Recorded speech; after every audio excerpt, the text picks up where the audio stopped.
kung hindi natin mamadaliin, kasi nag-gather pa sila ng ebidensya dito kay Rosaldico at ni Martin Romualdez, bakit hindi nyo ito ginawa ni former President Duterte? Ha? Bakit sa isang araw lang umabot na doon sa ICC si Tatay Digong?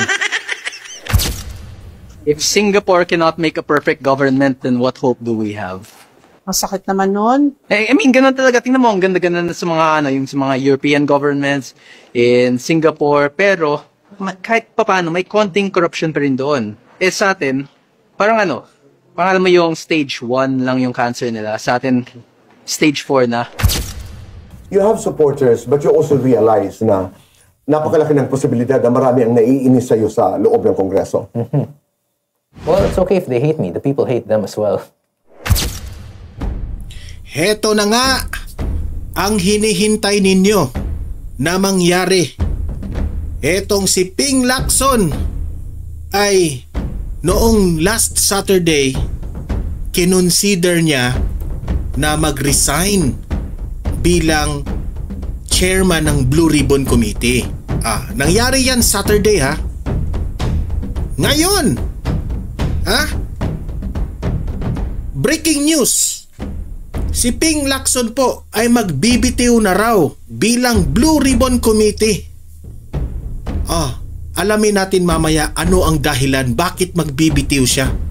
Marami ang nagtatanong, dahil ba nagbitiw ka bilang Blue Ribbon Committee Chair, ang ibig bang sabihin yan takot ka kay Martin Romualdez?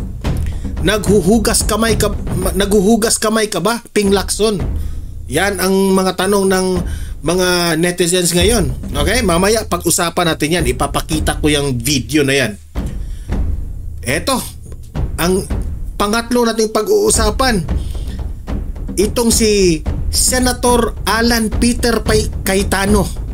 Nananawagan po siya na lahat ng mga korap sa gobyerno ay mag-resign na. Including, heto pa ang matindi including Bongbong Marcos. Pagbibitiw ni PBBM hanggang mga kongresista. Yan po ang isinisulong ni Senator Alan Peter Cayetano at yan po ang taong bayan. Saludo po sa inyo, Senator Alan Peter Cayetano. Mamaya ipapakita ko yung video na yan. Grabe guys, sobrang matindi na talaga ang mga nangyayari ngayon. At heto pa, si Senator Amy Marcos, may pasabog, may ibinuking na ito raw si Secretary Remulla o itong si Boying Remulla ay ngayong Lunes ipoproklama na raw bilang bagong ombudsman. My God! Bongbong Marcos, nasaan na yung delikadesa natin dito? Talagang magagalit ang taong bayan dyan kung si Secretary Remulla po ay magiging bagong ombudsman, di ba? Grabe. At heto pa, si BBM, in-interview si BBM at ang sabi niya, hindi raw dapat mamadaliin itong corruption investigation. Hindi raw dapat mamadaliin.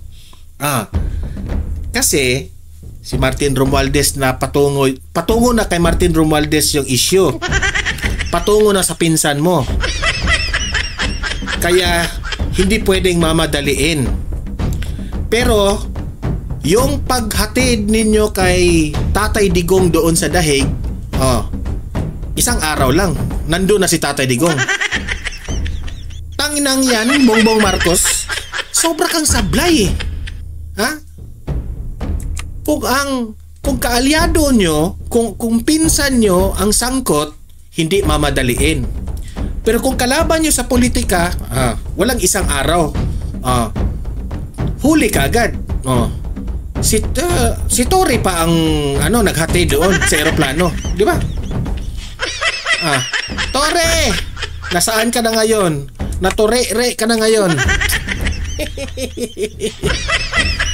Ay nako.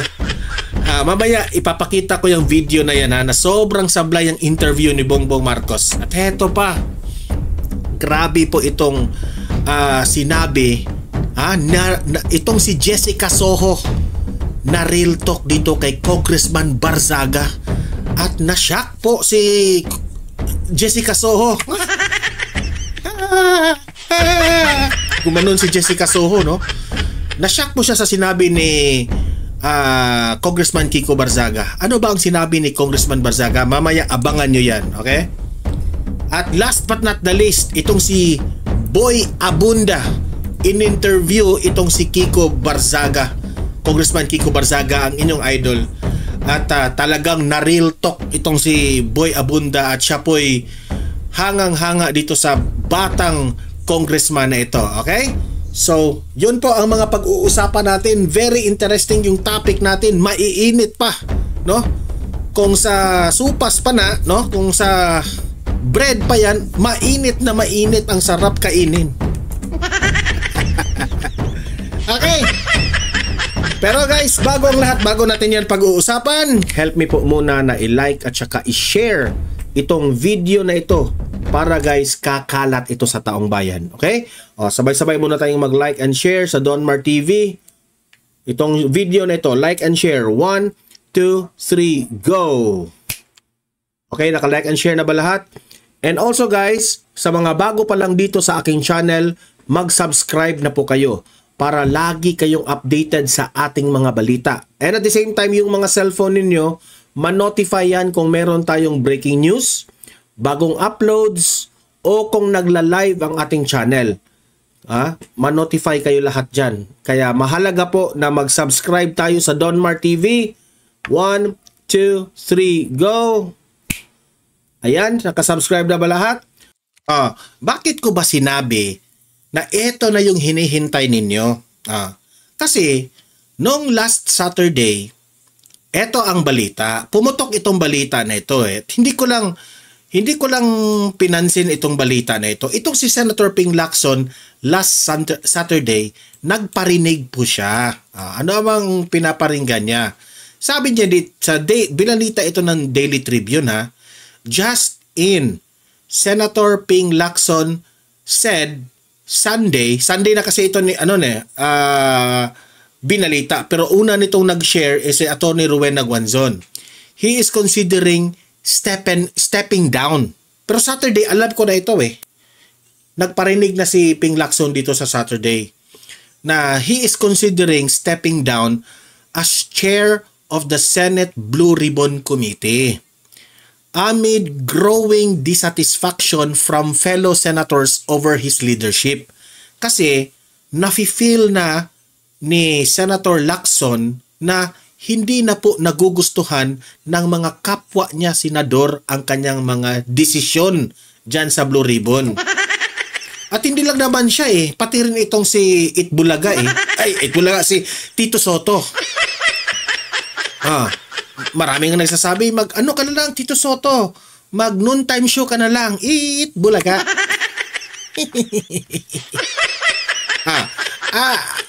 Kidding aside, no? Hindi na nagugustuhan ng mga kapwa niya senador ang mga desisyon niya. Kasi butata siya dito kay Marcoleta ni Senator Marcoleta. Nakikita kasi, syempre, yung mga debate dyan sa Senado, nag-o-observe lang ang mga kapwa senador. Diba? At yan, pinagbabasihan yan kung ano yung mga reaction rin ng mga netizen. Edi syempre, anong sabi ng social media? Anong sabi? Diba? Tama si Marcoleta. Itong si Ping Lacson at itong si Tito Soto, tinatanong ng taong bayan kung baka galit kayo, baka takot kayo ni Martin Romualdez, kaya ang bagal nyo dito sa investigasyon dyan sa Blue Ribbon Committee. Tapos, meron pa tayong manababalitaan na itong si Tito Soto ay isuspende niya itong hearing ng flood control anomalies. So, mas lalong na-imberna yung taong bayan. Ano ba yan, Soto? Mas lalong na-imberna sila. Ngayon,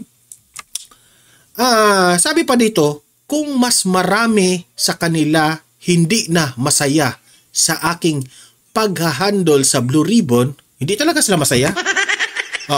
Sabi niya, kung marami na sa kanila ang hindi masaya, naiisip ko na rin ito. Maybe stepping down is an option. Nagplano siyang mag-step down eh. Lacson said in an interview with Super Radio DZBB. Baka na while bago ito matulog si Ping Lacson, syempre mag-iisip yan. Magtingin-tingin siya sa social media na ang dami ng galit na taong bayan sa kanya. Tapos na-realize siguro niya yung mga sinabi ni Marcoleta na hindi na niya kayang makipagdebate kasi wala na siyang lusot doon eh. Sabi na niya siguro, hindi na ito analysis ko lang ito baka sinabi niya, iiwas na lang ako dito sa issue. Parang masisira ako nitong pagiging Blue Ribbon Committee Chair. Di ba? Parang maraming nagsasabi na maghuhugas kamay siya. Yun ang balita Ayan. Pakita ko muna yung mukha ni Ping Lacson. Ayan hashtag Ping Lacson, hashtag Flood Control Projects. Ayan. Hashtag Daily Tribune. Ayan. Yun po ang nangyari. Na plano na mag-resign. Pero last Sunday, that is kahapon last Sunday, kasi itong video na ito, ngayon, di ba? Monday ngayon. Heto na yung balita na si Lacson di umano magbibitiw na. Galing yan sa kanya magbibitiw na raw siya bilang Blue Ribbon Committee Chair. Magbibitiw na siya. Di na kaya? Ito. Panoorin natin itong balita na si Lacson ay medyo na siya? Parang hindi na niya kaya. Di ko na kayang tanggapin. Ito. Panoorin natin. Wala pang isang buwan pero mukhang may palitan na naman sa liderato ng Blue Ribbon Committee. Magbibitiw na raw kasi si Senate President Pro Tempore Ping Lacson bilang chairperson dahil umano sa discontentment ng kanyang mga kasamahang senador. Binalita ito ng bilyonaryo na magbibitiw na si Ping Lacson. Narito ang tanong dyan, is this a good decision, Ping Lacson? Mamaya sasagutin natin. Agenda Weekend Report ni Hannah T. Magbibitiw bilang chairman ng Senate Blue Ribbon Committee si Senate President Pro Tempore Panfilo Lacson. Sa isang statement, sinabi niyang kung nagkukulang na raw sa tiwala ang mga kapwa niya senador at hindi na sila masaya sa takbo ng Blue Ribbon proceedings, option na niya ang pagbaba sa pwesto. Actually, tama siya, di ba? Kasi maganahan ka pa bang maging chairman na wala nang tiwala sa iyo ang mga kapwa senador? Pero ako kung ikaw, Ping Lacson, kung totoo ang pakay mo, if you are for the truth of just justisya dito sa korupsyon, sa flood control, hindi ka sana magbibitiw. Paninindigan mo na ituloy natin itong Blue Ribbon Committee. At dapat mananagot ang dapat managot. Dapat ganun sana, di ba? Ano sabi ng taong bayan? Nagbitiw ka lang. Kasi hugas kamay ka. Kasi natatakot ka na nabanggit na si Zaldico at si Martin Romualdez at takot kayong imbitahan dyan sa Senado. Yan ang mga sabi ng taong bayan. Sa comment section, dami. Takot ka. Sagutin mo yan. Bakit ka, wag mong i-reason out na ayaw na ng ayaw ng mga kasamahan mo. Kung ako pa sa'yo, Ping Lacson, sabihin mo totoo. Magbitiw ako sa pagiging Blue Ribbon Committee Chair kasi ayokong masira ang relasyon namin ni Martin Romualdez at ni Zaldico. Ganon, di ba? Pwedeng ganon. Ay, nako. Pero paglilinaw niya, hindi dito natatapos ang laban niya sa korupsyon. Ang Blue Ribbon Committee ang kasalukuyang nag-iimbestiga sa flood control scandal at baka ayaw na niya sa hearing na ito kasi lumitaw na yung picture nila ni Diskaya. Nye. Nye. Budget insertions. Sa ngayon, suspended until further notice ang next Imagine that one ha, sinuspinde po ni Itbulaga. Ni Tito Soto, Itbulaga naman. hearing nito. May nakatakda dapat na pagdinig sa October 8 pero hindi pa raw kasi handa ang mga dokumentong isasalang sa probe ayon kay Lacson. Ilan sa mga ito ang di umano'y tell-all affidavits na mag-asawang Sara at Curly Diskaya. Last week, wala ring naging hearing. Tell-all. Diskaya, i-tell all nyo na. Bakit kayo may picture ni Ping Lacson? Tell all na. Mag-tell all na. Ganon si Chris Aquino. Mag-tell all na. Mag-tell all ka na. Diskaya, mag-tell all na. Ang response ni Diskaya, ganon lang. Ganon lang si Diskaya. May pa-heart-heart pa. Ng komite, 2 malalaking pangalan ang inaasahang dapat sumipot sa susunod na pagdinig. Yan sina dating House Speaker Martin Romualdez at dating Ako Bicol Party List Representative Zaldico matapos imbitahan ni Lacson. Dagdag ng senador, fake news umano ang naratibong pinapakalat ng ilang grupo na pinoprotektahan niya sina Ko at Romualdez. Patunayan mo yan na hindi mo pinoprotektahan, di ba? Kaya ba nagbibitiw ka na kasi umiwas ka lang sa issue? Actually, no? Marunong rin sa totoo lang, dati ko na yan sinabi, si Ping Lacson, marunong talaga maglaro sa politika. Siguro, magbitiw siya para iwas siya na yung relasyon nila doon sa mga Marcos, nila ni Zaldi at ni at least man kung mapatawag man sa Senado itong si Martin at si Zaldi, at least wala na siyang kinalaman, di ba? Wala na siyang kinalaman. Out na siya. Nang na-confuse ang ilan sa mga senador ayon kay Senator Amy Marcos. Matapos umano makatanggap ng balitang hindi na raw magpapahiring ang komite. Pero agaran itong binweltahan ni Lacson at sinabing mag-attend na lang daw sana siya ng hearings nito para hindi siya nalilito at makinig sa sesyon para hindi raw naguguluhan. Kalaunan, Actually, wala man ta salagang problema sana, Lacson. Kung hinahayaan mo sina Marcoleta kung saan patungo ang investigasyon. Yun lang sana Di ba? Ang hirap sa inyo, ang dami nyo pang mga pasakalye na yun pala, ayaw nyong masangkot siguro itong si Martin at si Zaldi. Kaya nagiging obstacle na yung mga maganda na sana na yung daloy ng hearing Leave sa all senators group chat si Marcos dahil sa di umano'y panggigipit na nangyayari sa mga kapwa senador. Siguro nafe-feel na ni Lacson na wala na, friendship over na ang mga kasamahan niya. Friendship over. Pinalitan ni Lacson si Senator Rodante Marcoleta bilang Blue Ribbon Committee Chair matapos ang kudeta sa Senado kung saan pinalitan ni Senate President Tito Soto si Senator Cheese Escudero bilang SP para sa sige. Agenda Weekend. So yun po ang nangyari. Papunta na talaga yan. Magbibitiw na talaga yan. Kasi sinabi niya magbibitiw na bilang Blue Ribbon. Ngayon, usap-usapan dyan sa Senado na kapag itong majority, kasi kaunti lang yan kahit 4 lang siguro ang pumunta sa kabila o 5 o 6, wala na. Di ba? Wala nang numero itong si Tito Soto.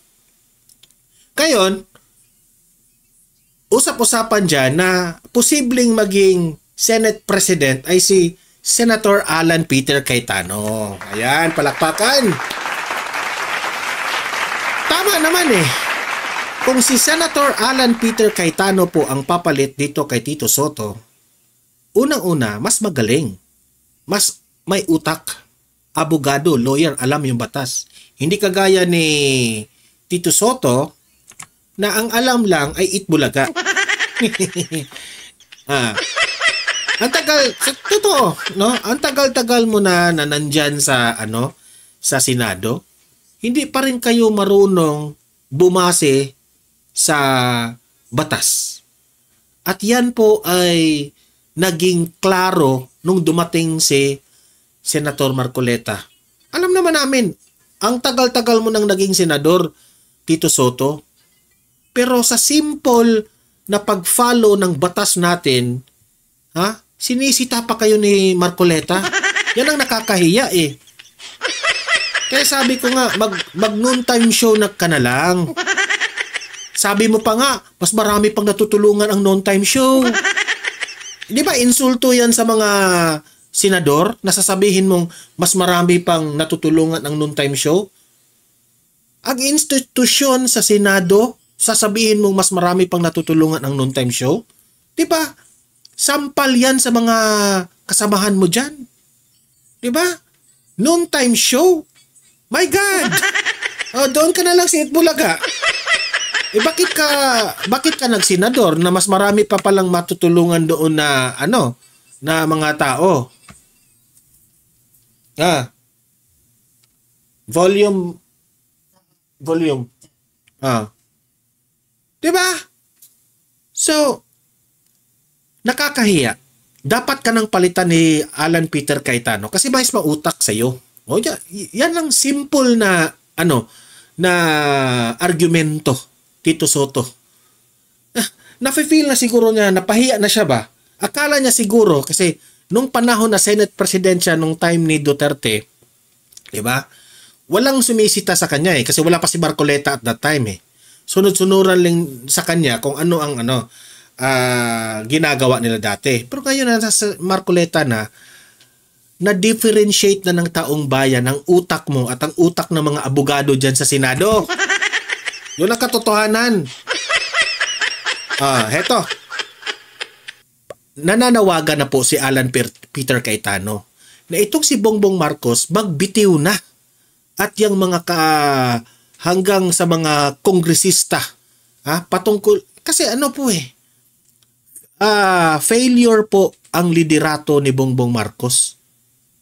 Kaya manawagan na mag-resign na. Resign Bongbong Marcos, resign Martin Romualdez, resign mga congressman dyan, mga galamay ni Martin Romualdez. Yan ang panawagan ni Senator Alan Peter Cayetano. Ayan, pakinggan natin. Dapat umanong mag-resign ang matataas na opisyal ng pamahalaan mula presidente hanggang sa mga kongresista. Yan ang minumungkahi ni Senator Alan Peter Cayetano sa gitna ng mga pagdinig patungkol sa korupsyon sa pamahalaan. Ayon kay Senator Cayetano, snap elections umano ang solusyon para daw walang drama, walang excuses at... Tama, di ba? Si Bongbong Marcos mag-resign. Pati si VP Sara, i-resign na natin si VP Sara rin. Bongbong Marcos, VP Sara, at lahat ng mga kongresista dahil sobrang basang-basa na kasi ang allegation ninyo corrupt rin si VP Sara, corrupt lahat. Sige, corrupt na lahat. Mag-resign na lahat. At mag-snap election. Tatakbo si Bongbong Marcos, tatakbo si VP Sara. Sige, tatakbo kayo. Tingnan natin kung ano ang iboboto ng taong bayan, di ba? Tama naman si Senator Alan eh. Walang recycling, kundi isang clean slate para raw sa mga Pilipino. Imbis daw na people power, sakripisyo dapat ang gawin ng mga public servant. Snap election, sakripisyo lahat. Dapat umanong... Ako po itong panawagan po ni Senator Alan Peter Cayetano, parang reset ba? I-reset natin. Delikadesa sa lahat ng government official. Yan ang ibig sabihin ni Senator Alan Peter Cayetano. Na hindi na po tama na sinasakta na po natin ang mga damdamin ng taong bayan. Delikadesa sa lahat ng mga government officials. Mag-resign lahat. Kongreso, Senado, damay na natin lahat. Vice President at Presidente ng Pilipinas. At mag-snap election tayo. Tingnan natin kung sino ang mga mananalo.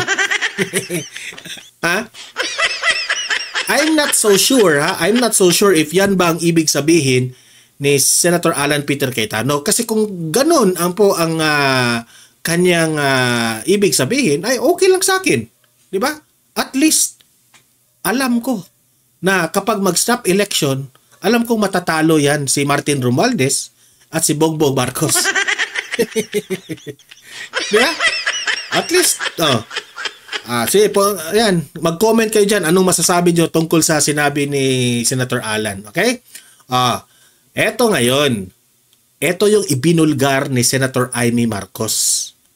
Ito raw si Boying Rimulya ipoproklama na ngayong Lunes bilang sa bagong pwesto. Ipoproklama na raw. Ano ito? Pagiging ombudsman? Ito, panoorin nyo ha. I-react natin ito. Bukas na raw nakatakdang iproklama si Justice Secretary Boying Rimulya bilang susunod na ombudsman. Ayon yan kay Senator Amy Marcos. Sa isang social media post, sinabi ng senador na tunay raw na itim ang kulay ng bayan. Isang sapilitang pagtatalaga umano ang pagproklama kay Secretary Rimulya dahil aniya hindi raw siya karapat-dapat at mayroon pang nakabinding kaso. Unang sinabi ni Rimulya na nasa Judicial Bar and Council na ang kanyang clearance kaugnay ng nakabinbin niyang kaso. Agad ding pinabulaanan ng Supreme Court ang statement ni Marcos at sinabing wala pang shortlist na pagpipilian ng Pangulo kaugnay sa susunod na ombudsman. Ito kung ito ay matutuloy na maging ombudsman itong si Secretary Rimulya, sasabihin ko talaga kay Bongbong Marcos, ang kakapal ng mga mukha ninyo. Totoo. Ganyan na kayo ka desperado talaga. Kung yan ang kasi ang pakay nila dito duda ko rito. Maraming mangyayari. Isa na diyan, impeachment ni VP Sara. Okay? Talagang yan ang last na baraha nila na i-impeach si VP Sara para hindi po makatakbo sa 2028. Kaya sabi ko, yung move na yan na si Rimulya maging ombudsman na iproklama niyan, ang kapal na talaga ng mukha ng Bongbong. Ewan ko na lang kung ano ang magiging reaksyon ng taong bayan dyan kapag si Rimulya ang magiging ombudsman. Heto.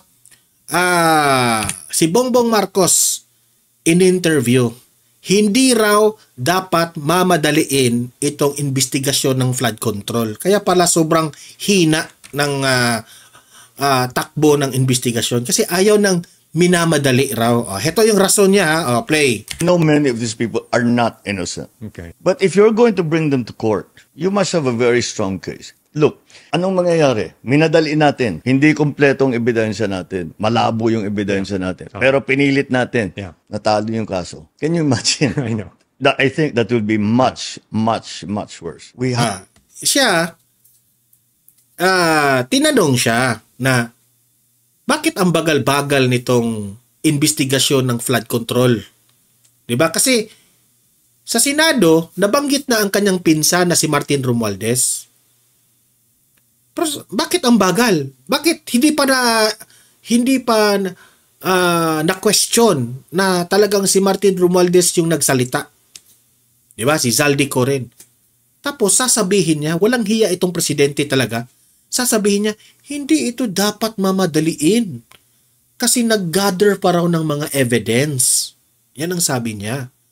Kasi takot siyang, in case kung makakasuhan, matalo rin ang kaso. Palusot ka pa? Palusot ka pa? Gagamitin mo pa yung argumento mo na hindi dapat mamadaliin kasi nag-gather pa kayo ng ebidensya para siguradong manalo ang kaso. Wala ka talaga, Bongbong Marcos. Ang dami mong palusot. Halatang halata na tinatakpan mo ang pinsan mo. Sa totoo lang. Alam niyo ba kung bakit? Ito yung argumento ko. Kung hindi natin mamadaliin kasi nag-gather pa sila ng ebidensya dito kay Zaldico at Martin Romualdez, bakit hindi nyo ito ginawa ni former President Duterte? Bakit sa isang araw lang umabot na doon sa ICC si Tatay Digong? Kakapal ng mukha ninyo. Di ba? Bakit hindi, bakit minamadali nyo yung kay Tatay Digong? Bakit hindi kayo nag-gather muna ng evidence, nagpakonsulta muna kayo doon sa justice system natin, sa judiciary branch, kung tama ba ito, nahuhulihin natin si Tatay Digong, tapos ipapunta natin doon sa ICC, na wala namang jurisdiction ng ICC, halatang nagmamadali kayo. Ito po'y kabaliktaran sa rason mo ngayon kasi si Martin Romualdez na ang sangkot. Ha? Halatang halata ka? Ha? Ano, sabog pa ba yung utak mo? Halatang halata ka na eh. Sasabihin mo pa ngayon na hindi natin mamadaliin. Pero si Tatay Digong isang araw lang naabot na sa ICC. Utot mo, Bongbong Marcos. Utot mo talaga. Paopera mo na yung panga mong hiwi-ngiwi. Ha? Paopera mo na yung panga mong ngiwi. Kasi hindi magandang tingnan. Pag-ganon ka pa eh. Oh. Ay nako. Ito talaga yung presidenteng sobrang sablay. Have to follow the law. Yabang pilit niyang magpaliwanag pero alam ng taong bayan na huli na siya sa kanyang mga paliwanag, na alam ng taong bayan na rason yan ng mga bobong tao. Oh, totoo. Ipapakita ko mamaya sa inyo itong interview ni Kiko Barzaga. Mas magaling pa kay Bongbong Marcos ang utak nitong batang kongresista. Ang layo ni Bongbong Marcos. Si Bongbong Marcos, bulol magsalita. To si Kiko Barzaga, galing. Kung Englishan lang ang layo ni Sandro Marcos at ni Bongbong Marcos. Mamaya ipapakita ko yan. Otherwise, whatever we do is not legitimate. And we have to be very, very clear that we go after the guilty ones. We go after the guilty ones. So, dapat hindi minamadali. Pero yung kay Tatay Digong, isang araw lang. Ay, nako, bongit. Ewan ko na lang sa'yo. Eto, na-shock po itong si Jessica Soho kasi na-real talk siya dito kay Kiko Barzaga. Panoorin po ninyo. If Singapore cannot make a perfect government, then what hope do we have? Masakit naman nun. I mean, ganun talaga. Tingnan mo, ang ganda-ganda na sa mga, yung sa mga European governments in Singapore. Pero, kahit papaano, may konting corruption pa rin doon. Sa atin, parang alam mo yung stage 1 lang yung cancer nila. Sa atin, stage 4 na. Tapos may tuberculosis pa. Tapos may heart condition pa. Ganun kalala ang sakit ng Pilipinas. Tapos putol pa yung paa. Tapos may diabetes pa.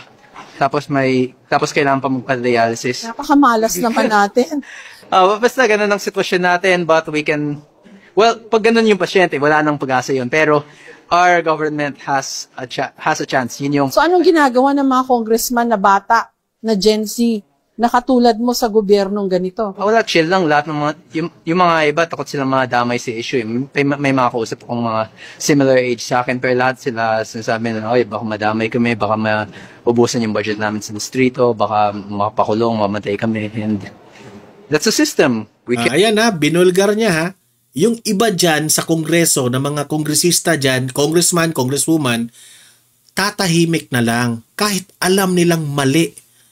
Pero, tatahimik na lang sila at sasang-ayon sa House Speaker. Kasi natatakot sila na hindi sila mabigyan ng budget sa kanilang distrito at masisiraan sila. 'Di ba? Ayan siya na mismo ang nagsabi, saksi siya dyan kasi nandyan siya sa Kongreso. Marami siyang nakausap. Na-real talk nga sila dito eh. We can't fight Marcos and Romualdez without risking our lives.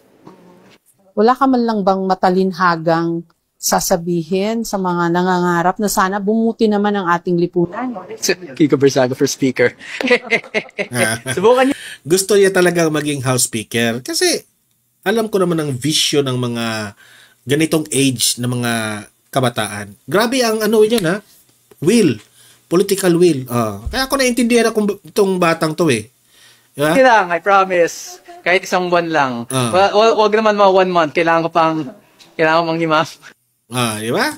So, na-real talk po sila. Kasi gusto niyang pagbabago dyan. Alam niya na dyan sa Kongreso po, sobra na pong dumi ang politika dyan. Alam niya mga corruption dyan eh. Nakakahiya. Kaya tama yung sinabi ni Senator Alan Peter Cayetano. Resign lahat. Snap election ang dapat rito. Snap election dapat ang solusyon dito. Di ba? Kasi sundin natin kung ano ang isinisigaw ng taong bayan. Di ba? Heto. If gusto nyo pa more of Kiko Barzaga, heto po yung si Boy Abunda naman ang na-shock dito kay Kiko Barzaga. Ito, pakinggan natin ang buong interview. Maraming salamat sa pagkakataong ito. You know, with everything that you're doing, what is it that you're doing? What I'm doing is I'm creating a different and more advanced version of Congress, one where someone like me would have more control over what will happen and what policies will be enacted. Because I believe that the current leadership within Congress and the lower house is incapable of bringing the change necessary so that we won't repeat what happened with the 2025 budget. Okay, are you happy with the change of leadership? Because it's now your speaker, our speaker now is Boji D. Your take on this? It's not necessarily a change of leadership because Boji D is still under Romualdez. He was a deputy speaker under Martin Romualdez. He is loyal to both the Marcos administration and Romualdez. And lastly, during the time when the flood control anomalies, the time when it erupted, when it became viral, Boji D was completely silent on the issue. He was not calling for any investigations, or neither was he having any press conferences or speaking on behalf of the speaker regarding any of the issues. Kiko, what is it that you don't like, you hate, you detest, whatever the word is, about Martin Romualdez? Why is he your enemy? It's not necessarily that Martin Romualdez is my enemy, but he goes against the interests of the people who I would consider my friends, which are the people of the Philippines. He's no longer working for the benefit of the Philippines, and him getting away would prove that every other speaker could do what he has done and get away with it as well. So therefore, I am maximizing my efforts to ensure that Martin Romualdez will be held accountable for any possible involvement he has and for any negligence he may have in the flood control anomalies. Ano bang katiwalian? Ano ba ang nagawa ni Martin Romualdez? There are only two possibilities in this scenario. Either he is involved in the flood control projects in which he must be investigated, or he's completely negligent in the flood control anomalies, which means he must also be investigated, because allowing congressmen to steal hundreds of billions as the sitting speaker is also something worthy of investigation. Naniniwala ka ba that former Appropriations Committee Chair Zaldi Ko is, in my words again, for lack of a better word, is in connivance with the speaker? Well, it would be impossible for him not to be in connivance, because the Appropriation Committee is a very valuable committee, a very sought-after committee by congressmen, and only someone very close to the administration would be able to receive. So hindi siya pwede kumilos, hindi siya pwedeng makapagdesisyon ng kung anuman sa appropriations na walang basbas to Speaker Romualdez? Naturally, that's what you're trying to say. Nung nangangampanya ka, ano ang sinasabi mo sa members of the House of Congress why you were campaigning to be Speaker? Well, I shared my platforms on what I wish to change involving the House and on what would not change. Can you be clear on that? Ano yung mababago, anong hindi mababago pag ikaw ang naging Speaker? Firstly, the investigation of Martin Romualdez and his deputy speakers in their involvement in the flood control. Secondly, we need to take time to go fix the lower house because there are plenty of issues and corruptions involved. So I would propose a travel ban until December 2026 so everyone can just stay in the Philippines and focus on their work. And lastly, the change in the system of deputy speakerships, in which every political voice will be granted a chance to elect one of their members as deputy speakers rather than through connections with the House Speaker. If you were campaigning for the post of speakership, you have to have some relationship with the palace. Or do you think hindi mo kailangan ng relasyon sa palasyo to be Speaker? Firstly, hopefully I don't need that because Marcos hates me right now. But we'll still see. There might be a possibility. Hindi lang galit si Marcos sa kanya. Gusto pa siyang tanggalin dyan bilang congressman sa House. And if such possibility exists, then that may be hope of a free Congress that's not influenced by the administration. Nag-resign si Martin Romualdez. Ang sabi niya, ginawa daw niya yun for the House. He even said he has done nothing wrong.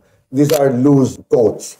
At ang sabi niya, the act of leadership is actually the grace to let it go. I heard that in his speech. Your comment?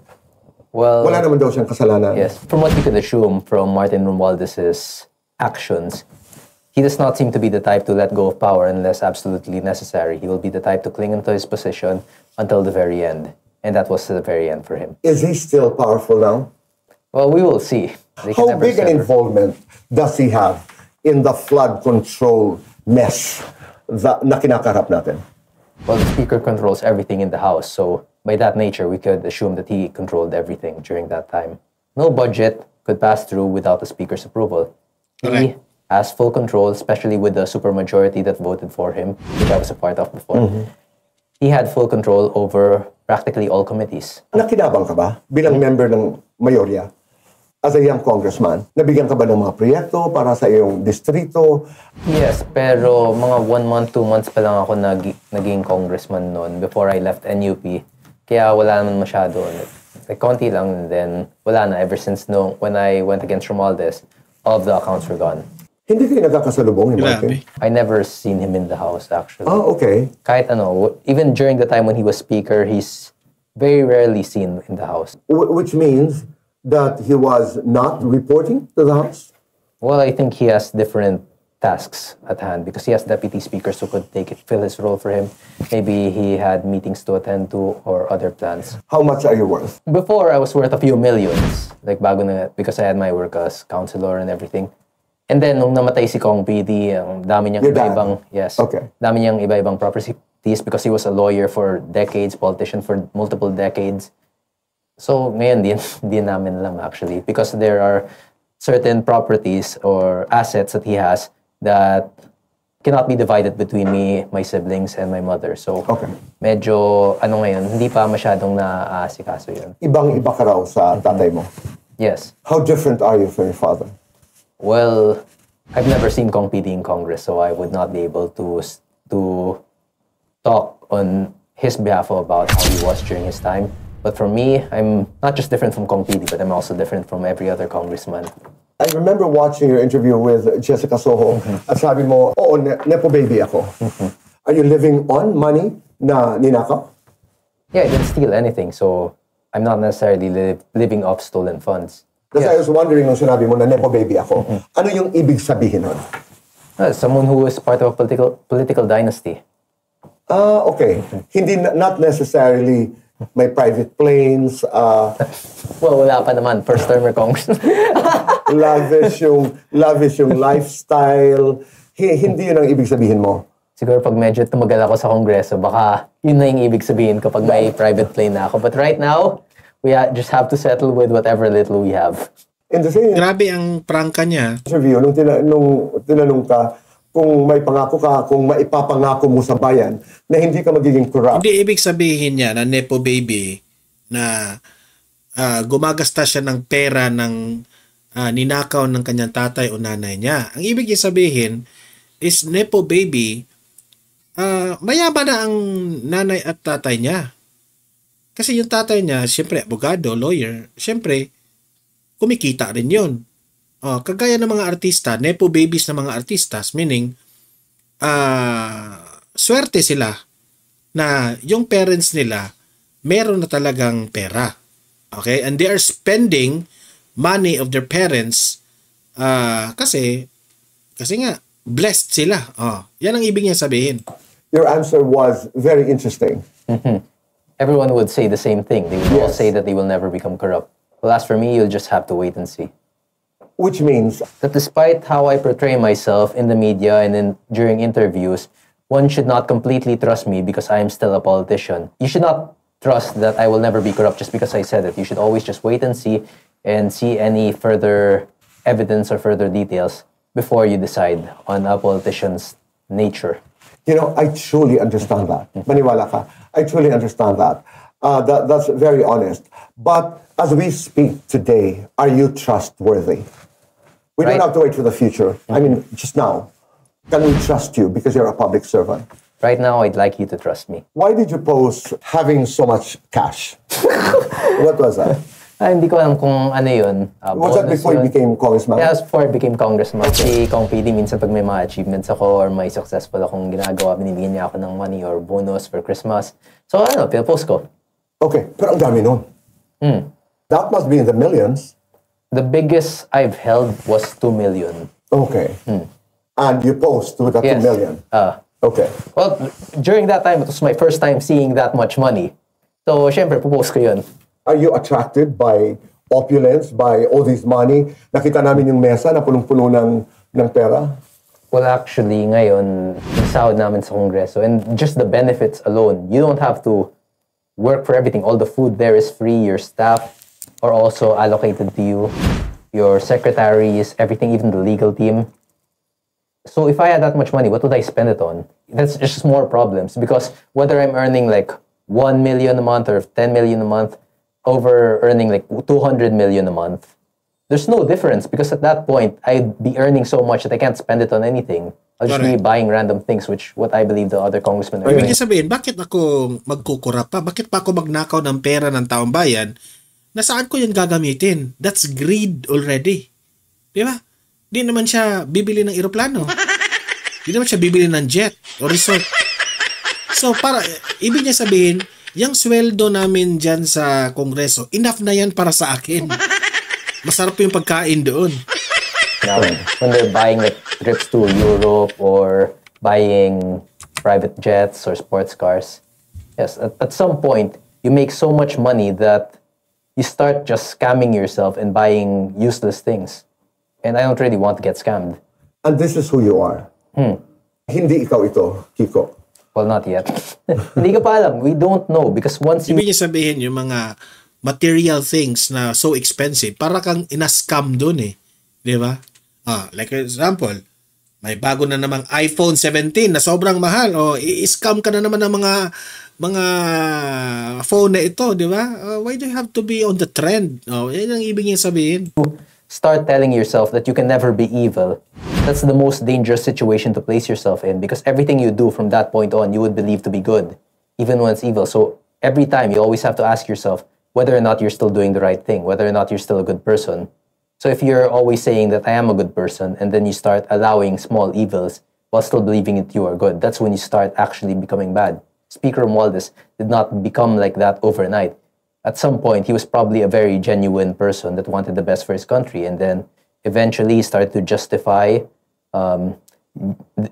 those budgets, those plans, trying to get the support of the congressmen, and it being a necessary expense to support them financially as well. And during that time, maybe he got so used to it that it became what he was. Kiko, you know yourself. Are you honest? I try to be as honest as possible. You try. Are you loyal to the country? Yes. How much do you love this country? The best interest of the Philippines. When you start to consider that, is that if you apply it on a larger scale, if every citizen will only think about the best interests of their own countries, then that's where we have geopolitical issues and wars. What if instead of considering the best interest... Grabe yung logic ng taon to, no? Kasi if yung ating political interest ay ang Pilipinas lang, it will create parang distraction rin sa ibang countries. Kasi what if yung political interest natin ay political interest rin ng ibang countries? Mag-aaway talaga. Ang kanyang ini-emphasize dito, dapat buong mundo. We should have interest sa buong mundo. Kung dapat nating i-share ang mga resources ng bawat isang countries, kung pwede, di ba? To make the world a better place. Di ba?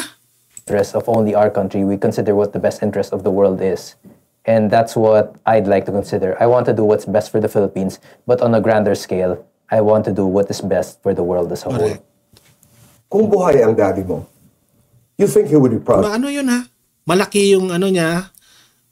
Di lang ang ating bansang iisipin natin. Iisipin natin ang create ng Panginoon sa atin ang buong mundo, ditong world na we're living in, no?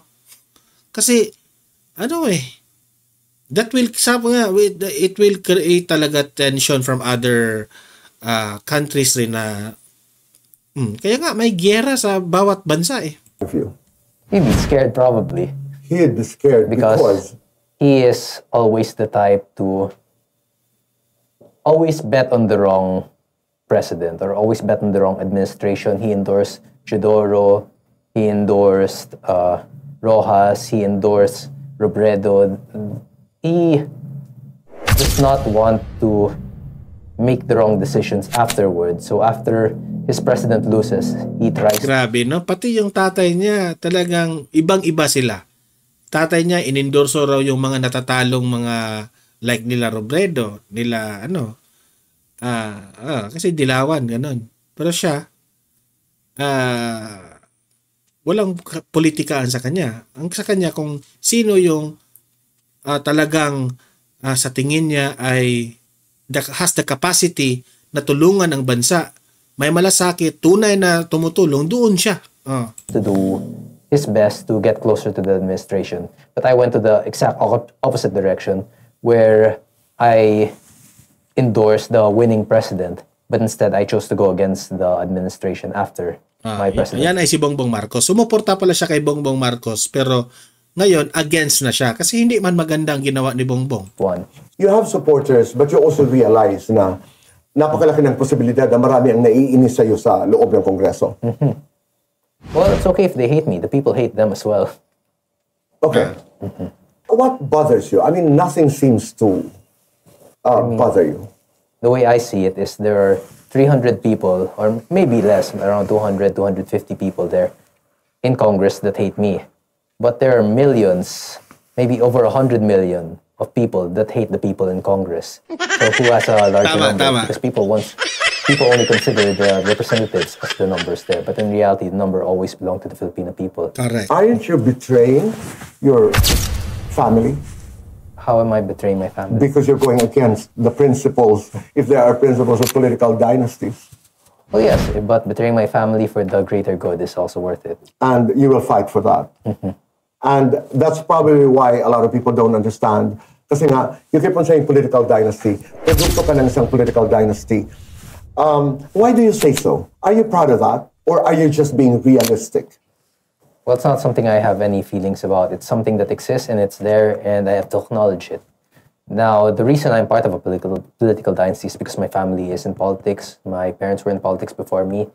My great-grandfather is where it all started from, one of the first municipal mayors of Dasmariñas and also a notable figure, a captain, I believe, of the KKK during the Spanish times. Right. You're proud of your family. You're proud of the achievements of your family. Yes. Especially for your area, for your district. You are. Yes. What is it that you want the Filipino people watching us, eavesdropping on this conversation to understand about it? Ano yung pinaka-importanteng mensahe na nais mong iparating sa sambayanan? Just think whatever you want about me.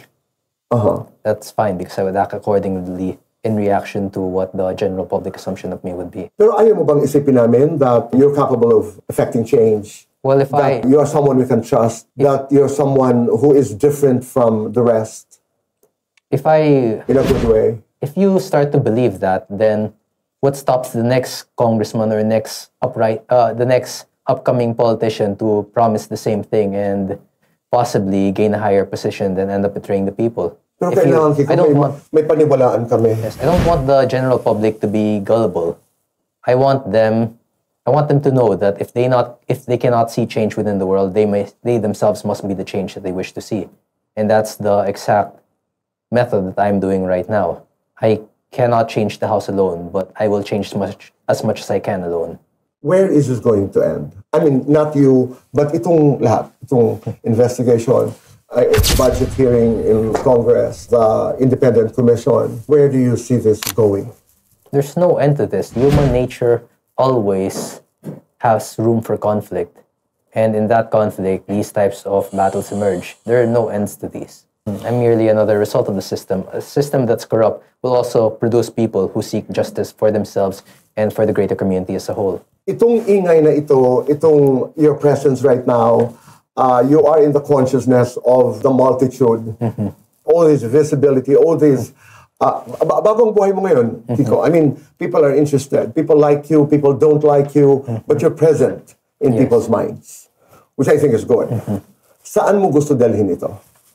Well, right now, all I've been thinking about is the speakership and how I could ensure Grabe talaga ang kanyang determination to be the House Speaker. Ang galing, ang galing. that Romualdez will face accountability for any possible crimes he was involved in, and also the other people in the House. But hopefully, this might become a new movement, a new take on politics, and how my ideas and the ideas of the new generation could help shape this country and prevent us from reaching the same results that we've always been reaching. You take good care of yourself. You are healthy. Yes. Do you have a girlfriend? No, too busy for that. But I do. Talaga? I do casually date girls time to time, like twice, 3 times a week. As you would say, you're human. You have Yes, to of balance your course. life, you know? Yeah. So no girlfriend at this point. And no serious relationship, but I am seeing girls.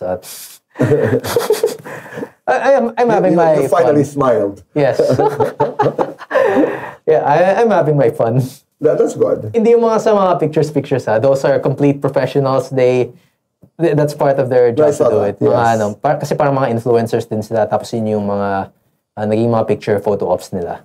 Mas dumami bang nagme-message sa'yo ngayon that you're very visible? Yes, but if I'm being perfectly honest, majority of those messaging me are from the LGBT community, which I welcome, but I have to always explain to them that I'm straight and I don't participate in that. Niligawan ka na ng bakla? I always say no, except for... No, I know you said no. Hindi, kasi may You raised it.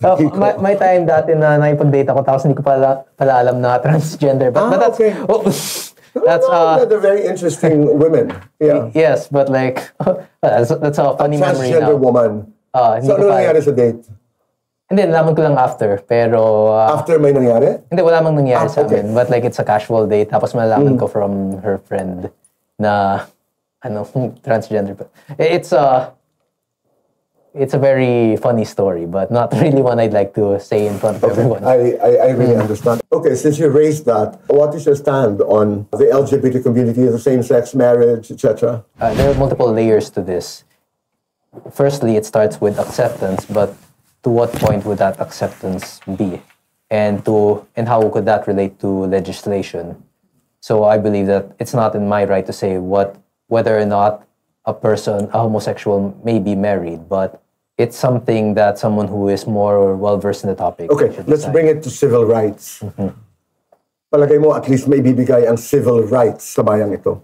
You know, like, they would invoke na ang pag-aasawa ay sa babae at lalaki lamang. Like, I am an LGBT person, man, who has been in a long-term relationship, but I cannot plug, claiming the body of my partner. I don't even have the right. We can't even adopt conjugally. We can't even own properties together. This is what I mean by basic rights. Yes, we've had a discussion about that in terms of local ordinance.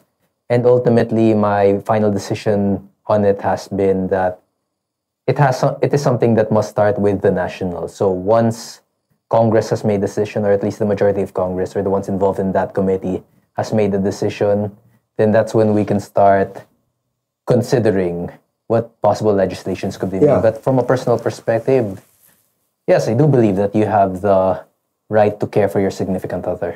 In your own very unique way, you talk about being unique Very open-minded actually itong si Congressman Kiko. as a Filipino.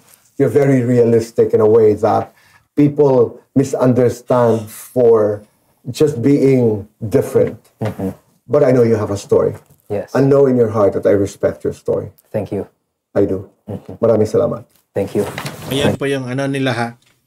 Maganda pagka interview ni Tito Boy Abunda is straight to the point, straightforward, no? At si Congressman Kiko rin ay walang filter. Talagang prangka ang lahat, no? So kayo namang husga ha. Mag-comment, mag-react po kayo sa mga pinag-usapan natin. Ano po ang inyong reaksyon, komento, suggestion, ilatag nyo, argumento nyo, usap-usap tayo sa comment section. Don't forget guys, paki-like at saka paki-share itong video na ito para po marami po ang makaalam ng mga taong bayan na ganito na po ang mga nangyayari ngayon sa ating bansa. At sa mga first time nanood dito sa aking channel, dito sa YouTube channel ng Donmar TV, i-consider po na i-subscribe itong channel na ito. Walang bayad po yan, libre yan. Kaya subscribe na po para updated kayo sa ating mga balita. Okay? See you in the next video. Have a great day. Have a great night. God bless po sa ating lahat. Mabuhay ang Pilipinas. God save the Philippines.